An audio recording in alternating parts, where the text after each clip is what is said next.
I'm Warren Betty Espina of NBC News Channel, bringing you the latest news of today. Magnitude 5.7 earthquake hits Tarlac.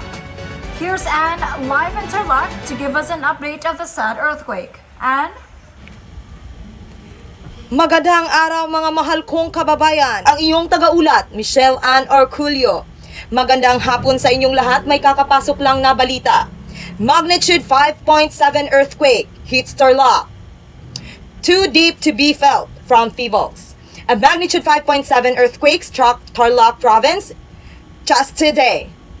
And actually, the Philippine Institute of Volcanology and Seismology said that the tectonic tremor hit 3 kilometers northeast of the Tarlac city. Just in today, while the tremor could spawn aftershocks, that is normal, and it was not expected to cause damage, the Seismology Bureau said. Wherein itinaas sa intensity warning ang mga kalapit na munisipalidad sa Tarlac. Isa na dito ang Bani, Pangasinan, Santa Ignacia at Ramos, Tarlac, Dagupan, Masinloc, Butulan, Zambales, Olongapo, Buntok, Mountain Province, City of Vigan, Ilocos Sur. Yon at ang iba pang mga karatig na munisipalidad ng Tarlac Province. Mag-iingat tayong lahat, mga mahal kong kababayan. Sa muli, maghahatid ng ulat, Michelle Ann Orculio. Magandang araw sa lahat.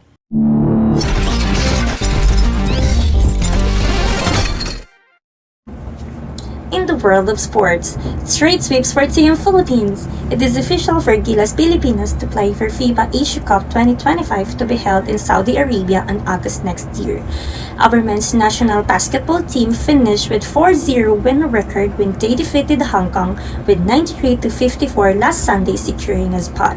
An explosive performance by Carl Tamayo after top scoring with 16 points and 5 rebounds. Big man Junmar Fajardo with 14 points and 8 rebounds. 12 points, 3 rebounds, and 3 assists for Justin Browley. Back-to-back performance shown by Kai Soto to complete the solid team effort for Gilas Pilipinas with 12 points and 15 rebounds. Zervali Salobre, Sports News.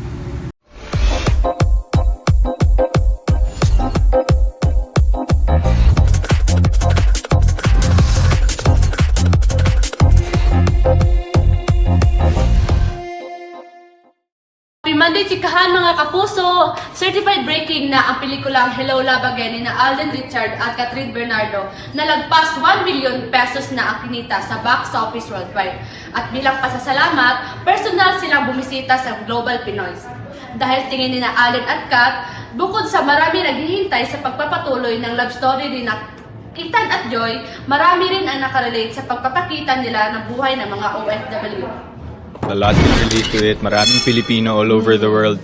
Kaya joint forces talaga tayo for this film. And it's very relatable. And parang with the characters and the scenes that we were able to showcase within the film, I think one way or another, meron at meron matatouch yung buhay. Kemelindi, updated sa showbiz happenings.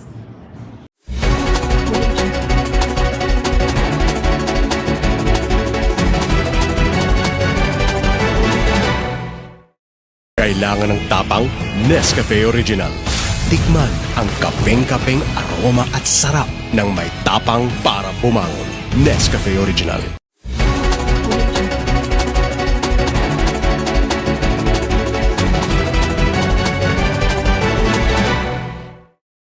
For local news, Talisay City Fire displaces 16 families, leaving damage of 1.2 million. Let's hear from Ina for her further updates. Ina? Morning Philippines, this is Queenie Baraga from Local News. Today, Talisay City Fire displaces 16 families, leaving damage of 1.2 million pesos. The fire that broke out on Wednesday afternoon, November 30, 2024, in Sitio Tugas, Barangay Tumlug, Talisay City, caused damage to at least 1.2 million worth of properties. 16 houses were completely destroyed, while 8 others were partially damaged by the fire that left 16 families or 74 individuals homeless. According to the fire officer Jerome Diluta of Talisay City Fire Station, the fire started from the house of Tita Jimenez. Diluta said that the fire broke out at 5:47 p.m. and after an hour, it was declared out. Investigators are still working to determine what started the fire. This is Queenie Balaga from the Local News Report.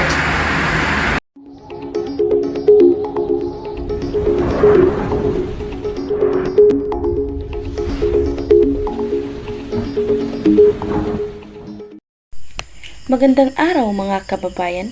Narito ang pinakahuling ulat ukol sa lagay ng panahon sa ating lugar. Sa Cebu, inaasahan ang maliwalas na panahon sa umaga, ngunit maaaring magdala ito ng mahinang pag-ulan sa hapon, dulot ito ng localized thunderstorm, lalo na sa Cebu City at Talisay City. Para sa karagdagang impormasyon, manatiling nakatutok sa telebisyon o radyo. Muli, ako si Mona Lea, nagpaalala na laging maging handa at alamin ang lagay ng panahon bago lumabas. Salamat. And that's all for our hottest news for tonight. I'm Warren Betty Spina from NBC News Channel. Thank you everyone for watching.